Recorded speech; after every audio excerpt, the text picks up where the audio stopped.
whoever is Sloop Man is obviously way inspired by fog dancing, and that person seems to be Agent Petey. All right, so maybe that's how he gets away from the carnage. Good point. Yeah, he survived because he was fog dancing. And just fog dance right into the sewer. Cha-cha-cha.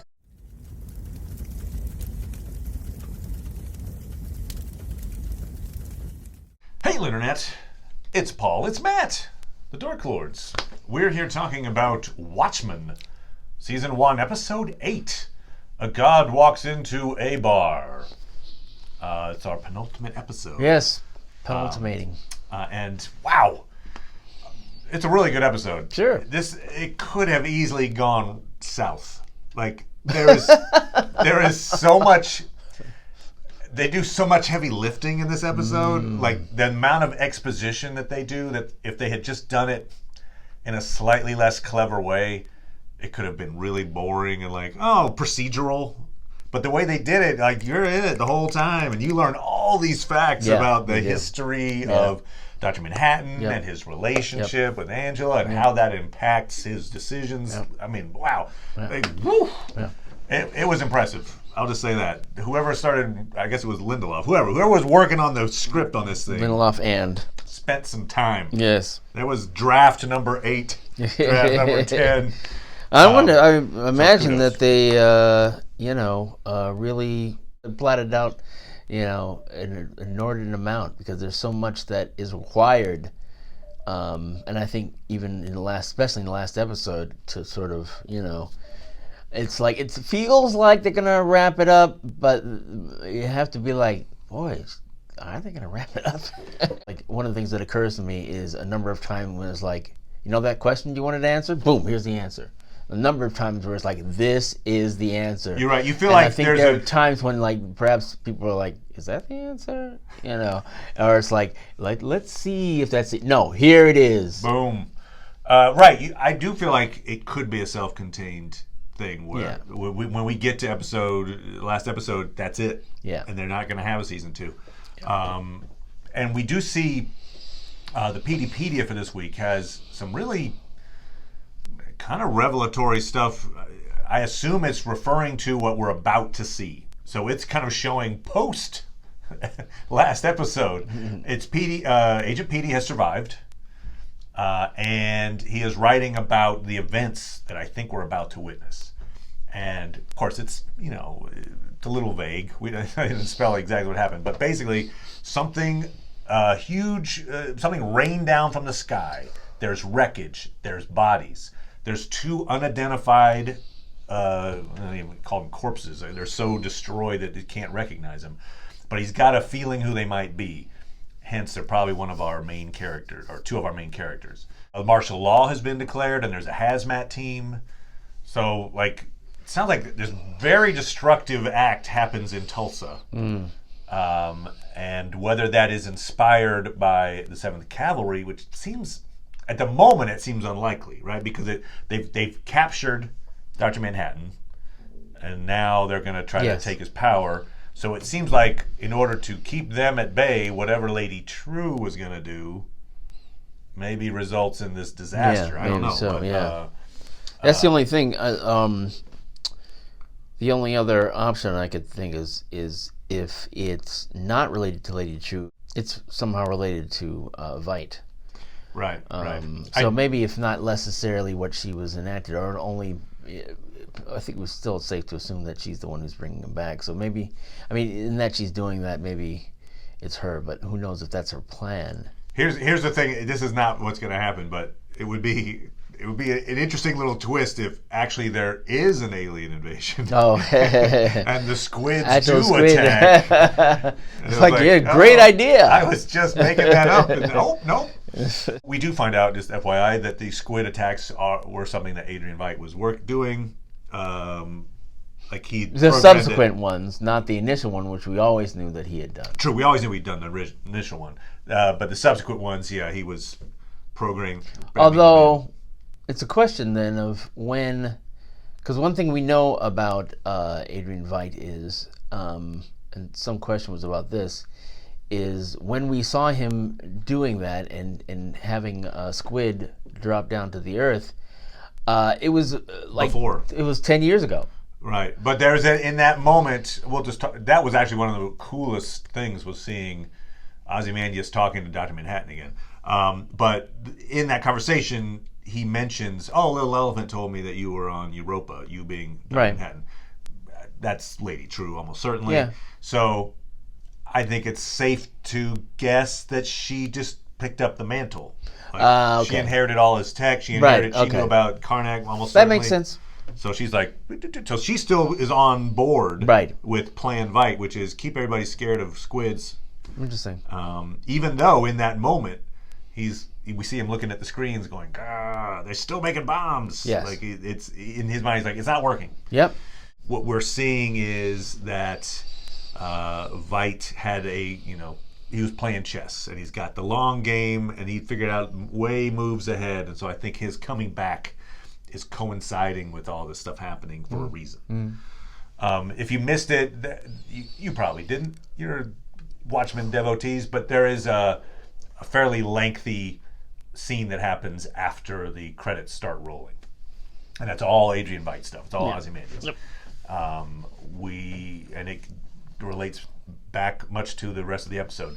But quickly, he is being tortured essentially by his subjects who they just ask him to stay. He says maybe no, and they I wonder if hit it's him with more humiliation. Okay. You know, I mean that's a form of torture. It doesn't right? feel like he. I mean, guess. I mean, it's not like it's. It's not a good thing. It doesn't look like, like he's. tie me up It and doesn't hit look me like with it's tomatoes. distressing him, especially just sort of maybe upsetting him slightly. But I think some more humiliation, I would say. Okay. It's not. It's psychological torture, not physical. Because if he said, "Okay, I'll stay," they'd probably stop hitting him with tomatoes. Right, yeah, but he has but unlike actual torture where it's like you're motivated to say whatever they want you to say. I got you. Well, he was not. He's like, No, I'm not staying. right, exactly. I'm not staying. Yeah. So they put him in jail. They give him a birthday cake with 7 candles on it. We see that I think we're seeing, the implication is that his attempt to convince Phillips to bake a cake with a horseshoe in it finally pays off. And he gets a horseshoe and he starts digging on the floor. I think he knew this was coming. He's like, eventually I'm going to get put in this prison cell. He's probably got something rigged in the cell, perhaps. But he needed the horseshoe to access it. That's my guess. He was also reading Fog Dancing, which is a book that doesn't really exist. It only exists in the world of Watchmen. And in the PDpedia, we see that Agent PD wrote a big essay about it once upon a time, put it in the literary magazine, and came in like last in the competition. Anyway, but that's how we get the idea that PD, this is what I get from the PDpedia, is in fact our lube man. We don't know again 100%, but in his writing about fog dancing, he describes fog dancers are this special ops team that wear skin-tight silver outfits with goggles, and they've got a special compound, a lube, essentially, that keeps them fire resistant. So he was a big devotee of the book back in the day. It just kind of makes sense that whoever is Lube Man is obviously way inspired by fog dancing, and that person seems to be Agent Petey. All right, so maybe that's how he gets away from the carnage. Good point. Yeah, he survived because he was fog dancing. And just fog dance right into the sewer. He's the new Dr. Manhattan. So obviously, a god walks into ABar. He does actually go into ABar, but it also is Angela ABar and also Calvin. He does walk into the body of Calvin. Yes. In a lot of ways. Yes. I liked the fact that the musical choices around there all had the word blue in the title. There was Rhapsody in Blue. There was a Blue Danube. There was another. It was like a blues song. Something. Anyway, but so that's kind of a little clever. Haha. Clever. Haha. The backstory on Dr. Manhattan is when he was a kid fleeing Germany. This is in the 1930s. He's Jewish. They're trying to get out of the country. Right. On their way out to America, they stop in England where there's like a holding area for them, and they stay at the estate that he copies later. at the estate, he meets the people that he's going to then turn into his Adam and Eve, Phillips and Crookshanks. And they... Well, I've been their name. I don't think that's their names, I agree. But that's what they end up being known as. He read Harry Potter and he looked at Hermione's cat Crookshanks and decided, no guy. So they give him a blue Bible. Yes. And they tell him that he should create something beautiful.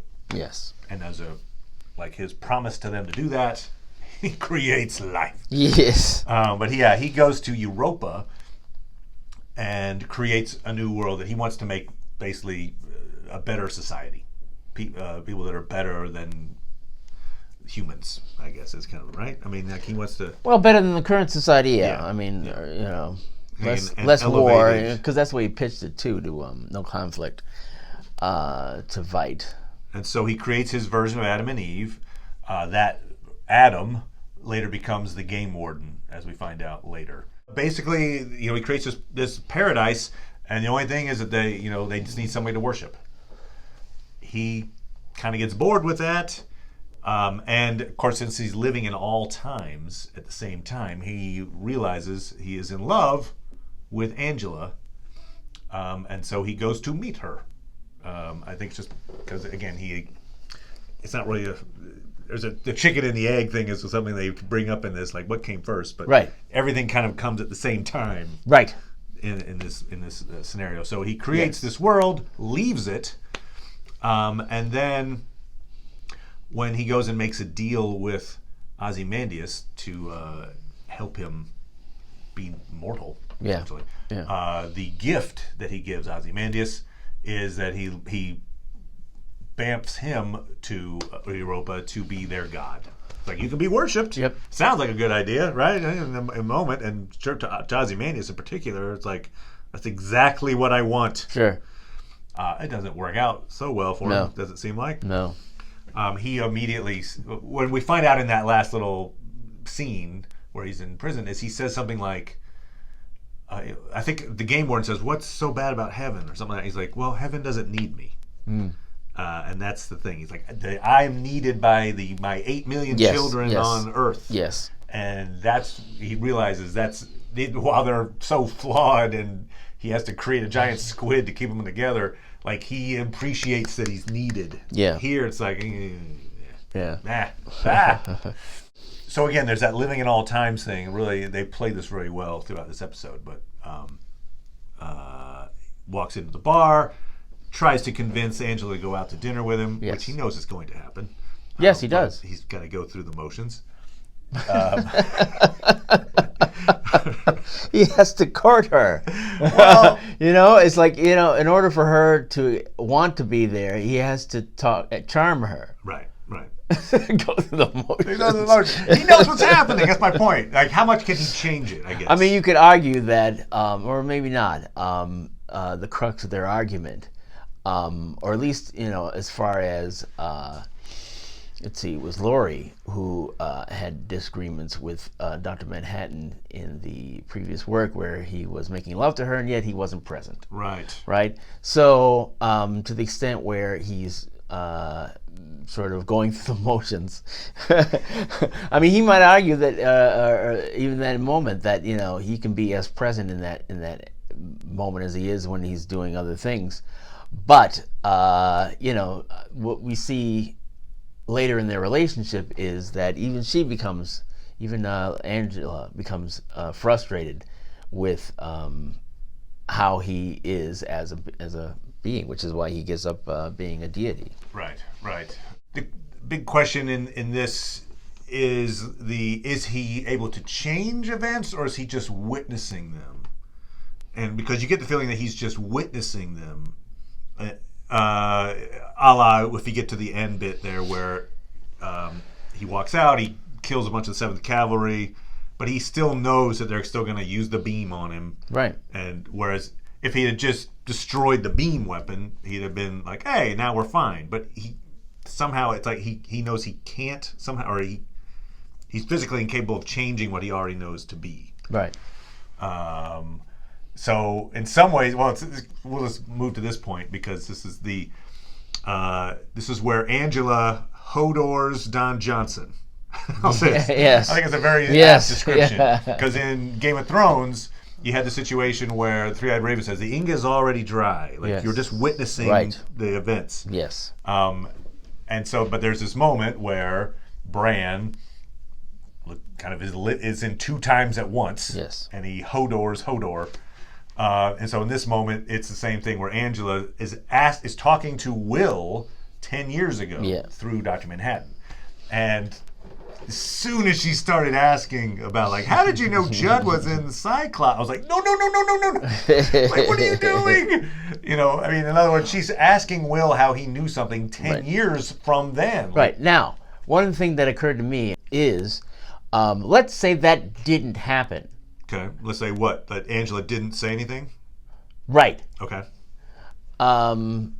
So how would what would he be even telling him just to get in contact with Angela? But if Judd hadn't been killed, I mean, how could they have found out any of it?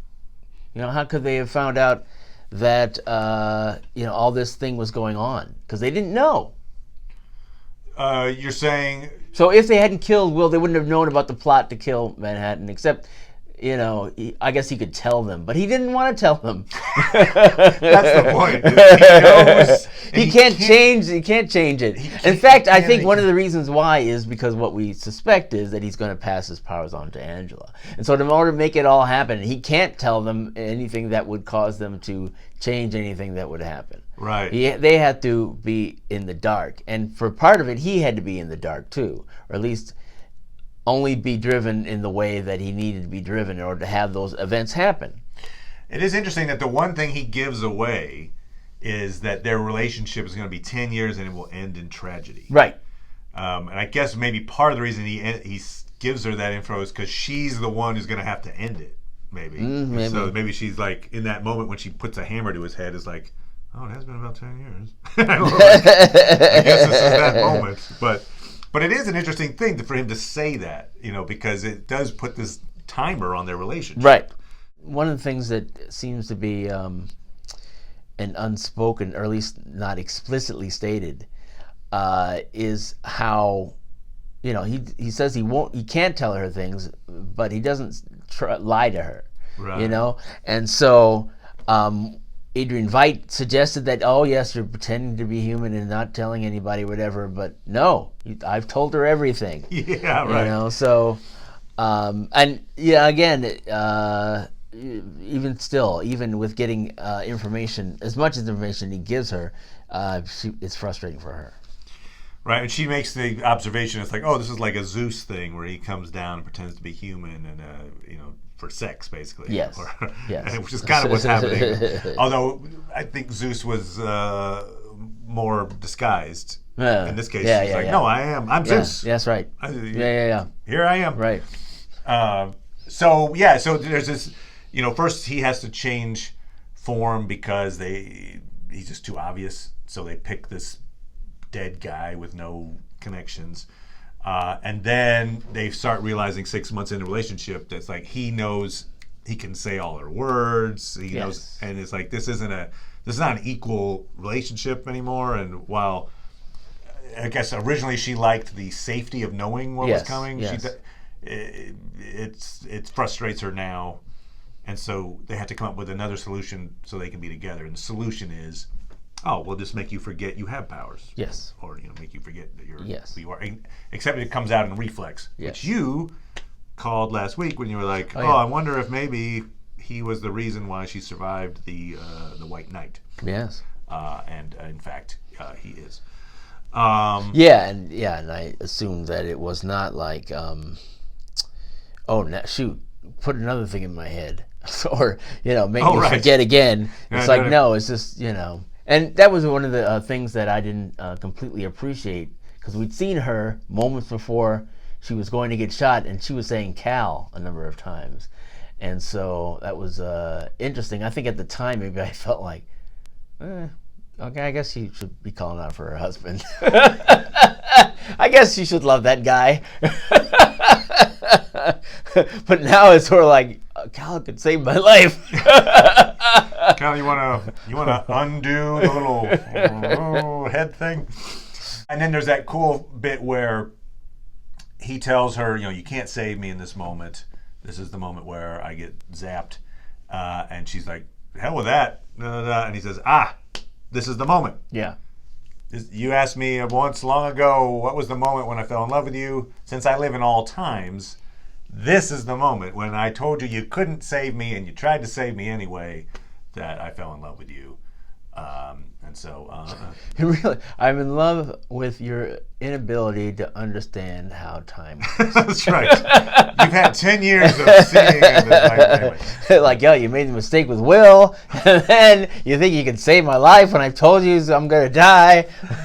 Right, so she does realize that after the fact that she may have doomed Judd by, informing Will that he was in the Klan. Right. But one thing, again, it's supposed to happen. One of the things I've seen people sort of say is like, we've heard different things in terms of Judd and how he relates to this particular to 7th Cavalry, right? Yeah. Initially, one of the things, what was it that Senator Keene was telling Looking Glass was that, we wanted to keep the peace because they were just going crazy, so we were trying to, right. He was managed. controlling their side, and we were kind of a mutual pact. Right, and so, but Judd's wife is aware of the plan. It's hard to believe that Judd also isn't aware of the plan. Yeah. So he is actually more involved with this. So they really did need to be, because maybe I'm wrong, but it seems to me that Judd was probably there that night too, and that's when he saw Dr. Manhattan kill the person that was about to kill Angela, and so it was like, oh shoot, okay, I know I can't kill Dr. Manhattan, but wait a minute. Right. And they developed this new plan. So you're saying, in other words, perhaps killing Judd was not an uncalled for thing. Right, exactly. And is part of, and they kind of needed to do that in order to stop them. Yeah, no, I hear you. I'm not sure if we're going to have time to learn more about that or not, or what? In terms of Judd and whether or not he was a good or a bad guy. That might just be left off at this point. But I don't know. I'd be surprised if they didn't show how they found out. It's like a big hole. Yeah, good point. Like, how do they know that he's Dr. Manhattan? Yeah. One way they could know, or one way people generally could know, would be if Adrian Veidt saw him, actually, all of him. Yes, he did. And then was like giving his stuff over to Lady True. But Lady True said that it was Will that told her. Yeah, okay. All right.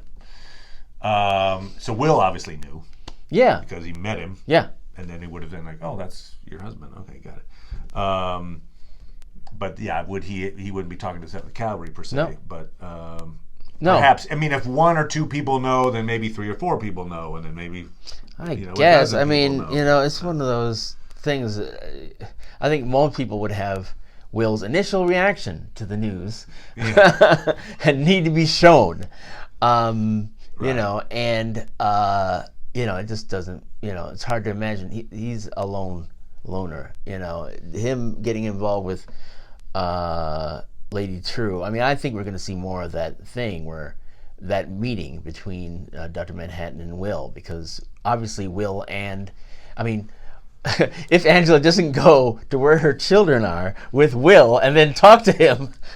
Yeah, right. Because he hadn't talked to him since he was abducted. So, correct. They have to have a conversation, and we're going to see more. She was even in the tower, and I assume that's why she'd be in the tower, because, and then while she's there, she'll talk to Will. Yeah. Didn't happen.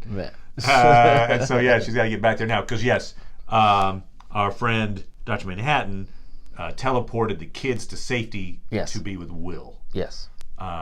Also, interesting comment he made when he's standing on their pool. Yes. And he says, yes, I'm doing this to show you I can do this. Yes. This is going to be important later. Yep. So my guess there is something where maybe she sees him looking like he's drowning or something, but then she has to know instinctively, like, oh, he's he's actually not, because I know he can walk on water, or something like that. Where like he looks like he's in danger. The thing that but occurred she to knows me, that he's not. The thing that occurred to me is he gives her powers to her, and then she can know that she can just walk away on water. Yeah. Good point. Because we do in their courtship, so they talk about the ability for him to give his powers away, that he can bestow his powers on other folks. And so obviously that's what the Seventh Cavalry's trying to have him do. They want him to give his powers over to Keen. And you figure it's got to come pretty close to working, if not working at least temporarily, because that's what the big villain always has their plan, and it gets really close. Maybe we even see him get the powers and then have to be defeated, or I don't know, but maybe that's it. Maybe he gets the powers and then the destruction is destroying him, destroying Keen Manhattan after he's been unleashed. Yeah, I don't know. I mean, I've heard some people theorize that upon getting the powers that he wouldn't be able to handle it. Which, I don't know why he wouldn't be able to handle it, Like he would see all time, and maybe he would see like, oh. No, not in terms of emotionally handle it, that physically he couldn't handle it. Oh, just like he would explode or something? Yeah, I don't see why, I mean, otherwise, does he have to do a little DNA test or something before he can give his powers away? I mean, why wouldn't it be? Cal was dead from apparently a heart attack. He wasn't the most healthy guy. Well, I don't think he. Or he doesn't get them. He's just a skin. Yeah. He's not actually the. Or he just composed his body as to be like that body. It's still John Osterman. I think. Okay. I think so. I don't know that there's a health test required. No. So I don't think. I mean, I think that. I'd be surprised if he, because I can't imagine a situation where he would get the powers and then decide to give them away. I just can't. Right. I feel like more likely that somehow he. I think Lady True has a. Especially now that we don't know for a fact, but this Peteypedia suggests there's a giant destructive, incident that happens in Tulsa. Yes. So my guess is we've got a fully capable Manhattan Keen and Lady True, and maybe it's Adrian Veidt who's come down. Agent Veidt was always trying to come up with a plan to defeat Dr. Manhattan. They use those thoughts to destroy Manhattan Keen, but in doing so, a lot of destruction happens, and so one of those two unidentifiable individuals is Keen in a pool of goo or something. I don't know, but I don't know. Yeah, I know. Who knows? If you've got any theories you want to make for this final episode, yes, please put them in the comments. We will chat about them. Man, I do feel like I'm. Well, God, there was so much of that episode. Yeah, I know. It's like, damn it. But yeah. Anyway, essentially, there you go, everybody. Enjoy, and we'll be back talking about Mr. Robot and the Mandalorian as well. So, bye.